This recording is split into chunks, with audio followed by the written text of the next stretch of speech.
Саба шерфініз қайырлы olsun, Киевте саат 7:30 бүгін Қырымышғалының 706 күні эфирде заман студияда сілернімен Шевкет Аматулаев селямлайым. Ахмеджет районы Новоселовка койында белі қырымтатар милли әрекет іштіракшысы Нариман Кадыров вефат етті. 1967 сенесі апске алынған 12 милли әрекет іштіракшылерінден бірі еді. Авдет газетасы білдіргеніне көре Нариман аға илкере сүргілік құрбанларына аңмақ үшін чатырдаға шыққан еді активистен бірідір. Илкере Кутлеви чатырдаға Көтерілів 2006 сенесі майысынан 20-мында олып кечкен еді.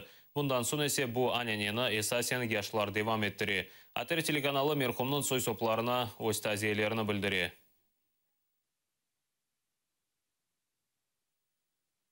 Бүгін Қырымнан Рус апелляцион махкемесі араба яқылында қабатланып яқаланған Қырым татарының ішіні бақажақтыр.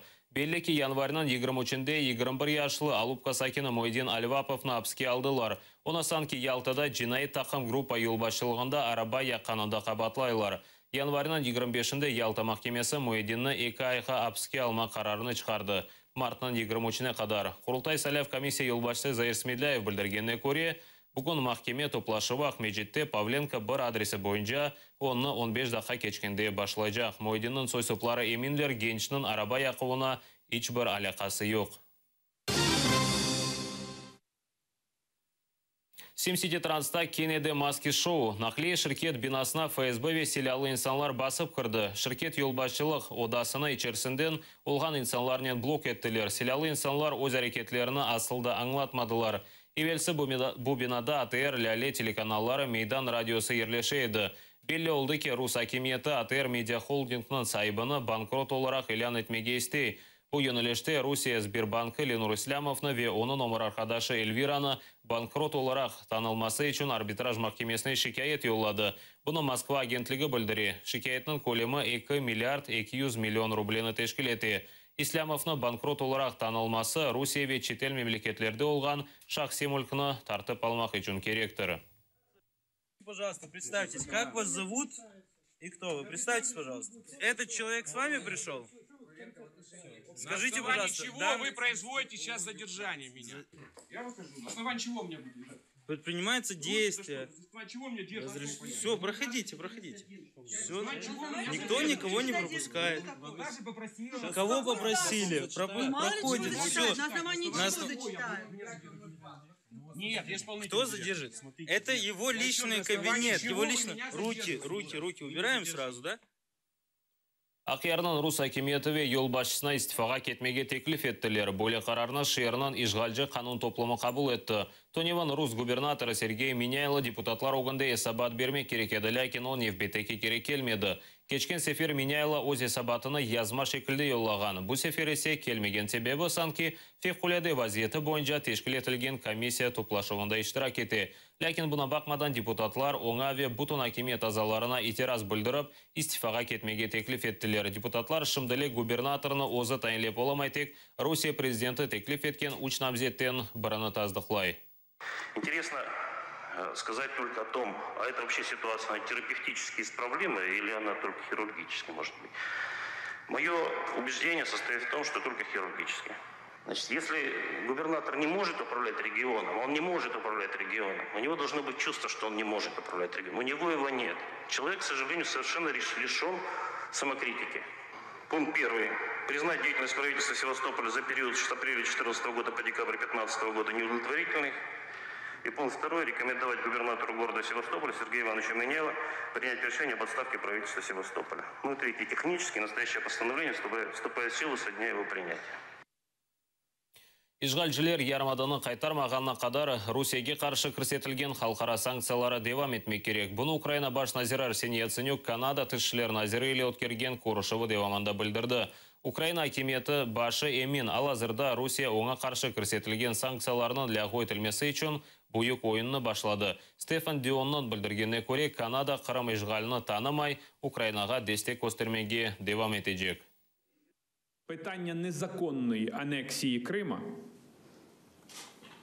і відповідних санкцій проти Російської Федерації ні в якому випадку також не повинно виключатися з глобального порядку денного. І ми тут щиро сподіваємося на наших канадських друзів. Канадська підтримка України непохитна, і Канада не визнає російське вторгнення та агресію в Україні. Ми не визнаємо те, що сталося з Кримом. Русияда Ростов-на-Дону сакинлері рубльні құртармақ үшін Қырымны қайтармаға теклиф етелер. Акцияға онлар инициялар шықты, ерлі акимет есе нумайышны кечірмеге ясақ етмеді. Топлашқанлар Қырымны қайтармақ не берабер акиметке иқтисадият не дослашқан мутихасыларына желп етмеге теклиф етелер. Я вообще не экономист, я спасать ничего не могу. Я просто знаю, что во власти должны быть люди, которые не врут, не воруют, которые признают законы. Правительство должно получить экономическое образование или советоваться с экономистами, которые зарекомендовали себя как профессионалы. Вернуть Крым, прекратить поддерживать террористов на Донбассе. Возможно, сменить власть выборным путем. Даже неуважаемый мной Александр Григорьевич Лукашенко сказал, свои земли нужно возделать, прежде чем куда-то лезть. А у нас, по словам патриарха, значит, оборонительная война в Сирии, оказывается, и так далее. Я считаю, это дорого. Не бояться тому, что власть не будет переизбрана на новый срок, признаться обществу и внутри страны и мировому, что было сделано очень много ошибок, и все-таки вернуть в правительство экономистов либеральных. Вернадский адына Таврия Милли университеті студенттер үшін өз қапыларына ача, ал азырда стационар ғияби виатта дистанцион шекілде тәсіл алмақ үшін бесеқалар қабыл етілі. Али оқув юртында оқушыны девам етірмеге істегенлер электрон почтаға өз ақында малюмат йоламақ кереклер. Мұндан соң студентлер Киевте яда дистанцион шекілде тәсіл ала білежеклер. Университет ректоры Владимир Казаринның білдіргеніне көре дистанцион оқушыны 2 айдан соң башламаға мүмкін олажақ. Мы в определенном смысле можем стать университетом, который осуществляет пилотный проект по обучению своих студентов, которые оторваны от университета в силу объективных причин. И университет будет работать с ними в этом режиме, помогая им получить украинское образование. Я думаю, что в этом режиме мы, может, 1,5-2 года с ними проработаем. Я принадлежу к числу оптимистов, которые полагают, что через 1,5-2 года так или иначе мы вернемся в Крым и там дальше продолжим эту работу. Евге миграцион картасынен январь 30-дан башлап Россия сыңыржылары Украина паспортынен Қырымға ел алған елжыларына миграцион картасыны толдырмаға мejbur етелер. Бұл талап Қырым пропискасы олғанларға да тарқала. Бұны чешіт матбуат васталарында Украинанан дегер велетлерінден ярмадаға қайтқан инсанлар білдірді. Рус сыңыржыларын айтқанына көре, бұл авалені қанун кебі еріне кетірмек керектір. Евел Россия сыңыржылары Қырым пропискасы олғанларға Украин паспортынен бірде-бір миграцион картасыз кечмеге рұқсет береділер. Қырым блокада активистері Херсон велетінің партизаны көйіндерлешкен Ленин эйкеліні йоқ еттілер. Активистер білдіргеніне көре, ерлі сакинлер енді бір қач кере эйкеліні йықмаға тырышқанлар, ләкин әрбір сефер ерлі акимет Ленинні ғайрыдан тіклейеді.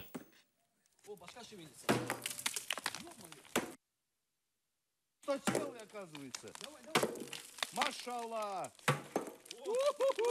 Машалла! Аллаху акбар! Сабаға сонки қаберіміз еді невбетеки заман яйынларымызды қачырманыз көрішкенже.